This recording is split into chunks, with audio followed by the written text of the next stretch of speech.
একটি বোতাম চাপলেই খুলে যেত প্যারাশুট, হয়তো বেঁচে যেত একটি তরতাজা প্রাণ। কিন্তু নিজের জীবনের চেয়েও বড় ছিল তার কাছে সাধারণ মানুষের নিরাপত্তা। ফ্লাইট লেফটেন্যান্ট তৌকির নিজের জীবন উৎসর্গ করে বাঁচিয়ে গেছেন অসংখ্য মানুষকে। তার এই অকল্পনীয় আত্মত্যাগ জাতিকে গর্বিত করার পাশাপাশি বিমান বাহিনীর প্রশিক্ষণ ব্যবস্থার দুর্বলতা এবং দুর্নীতির বিষয়টিকে আবারও সামনে নিয়ে এসেছে।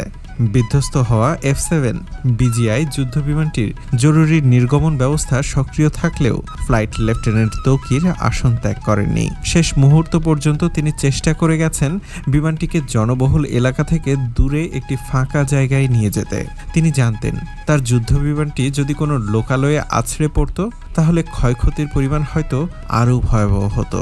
এই অসীম সাহসিকতা এবং আত্মত্যাগের কোনো তুলনা হয় না। তার বাবা তহরুল ইসলাম ছেলের এই বীরত্বকে স্মরণীয় করে রাখতে শহীদ ঘোষণা এবং তার নামে বিমান বাহিনীর কোনো একটি স্থাপনার নামকরণের দাবি জানিয়েছেন।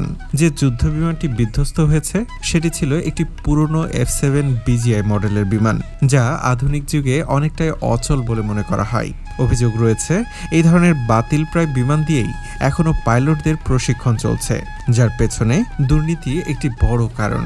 এই অব্যবস্থাপনা এবং দুর্নীতির বোঝাই যেন বহন করতে হচ্ছে দেশের তরুণ পাইলটদের। বিশ্লেষকদের মতে এই ব্যবস্থায় ফ্লাইট লেফটেন্যান্ট তৌকির মতো একজন সম্ভাবনাময় পাইলটের মৃত্যুর জন্য দায়ী, যা তাকে দেয়নি প্রয়োজনীয় সুরক্ষা বা আধুনিক যন্ত্রপাতি, বরং দিয়েছে ঝুঁকি আর নিশ্চিত মৃত্যু। এই মর্মান্তিক দুর্ঘটনায় কেবল একটি উজ্জ্বল নক্ষত্রেরই পতন ঘটেনি, এটি একটি পরিবারকেও ভাসিয়ে নিয়ে গেছে শোকের সাগরে। মাত্র 6 মাস আগে বিবাহ বন্ধনে আবদ্ধ হয়েছিলেন ফ্লাইট লেফটেন্যান্ট তৌকির।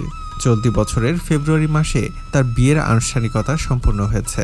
এই আকস্মিক মৃত্যুতে তার স্ত্রী এবং পুরো পরিবার শোকে মুহ্যমান। এই শোক কাটিয়ে ওঠার শক্তি যেন আল্লাহ তাদের দান করেন।